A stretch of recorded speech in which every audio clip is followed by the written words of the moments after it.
Claude Renard, je suis coordonnateur au déploiement des zones à faible émission pour le ministère Transition écologique et également coordonnateur au déploiement des bornes pour véhicules électriques.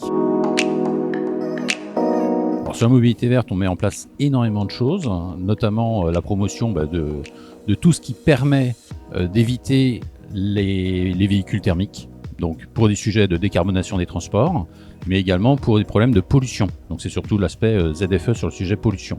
Maintenant, sur le sujet décarbonation des transports, on essaye de faire la promotion du covoiturage, de l'autopartage, des mobilités douces bien évidemment, de la marche, du vélo, mais également des transports en commun et tout un tas de dispositifs global qui permettent de supprimer en fait l'usage de la voiture individuelle. D'un point de vue purement technique, côté ministère, on n'est pas sur une solution unique. On évite de parler vraiment en disant voilà la vraie solution, même si je suis coordonnateur au déploiement des bornes.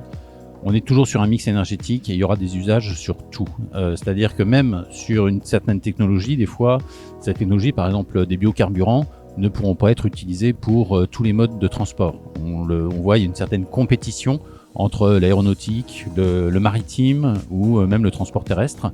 Donc naturellement, on a cette problématique de gérer ce mix énergétique dans les différents usages. Et par exemple pour l'hydrogène que vous citez, on a aussi du besoin de hydrogène, par exemple, pour l'industrie, au-delà des transports. Donc, à un moment donné, il faudra qu'on se pose la question, quelles sont les capacités qu'on peut avoir au niveau national de produire de l'hydrogène, notamment de l'hydrogène vert, parce que de l'hydrogène a de la couleur, de l'hydrogène vert, pour pouvoir être utilisé au meilleur usage.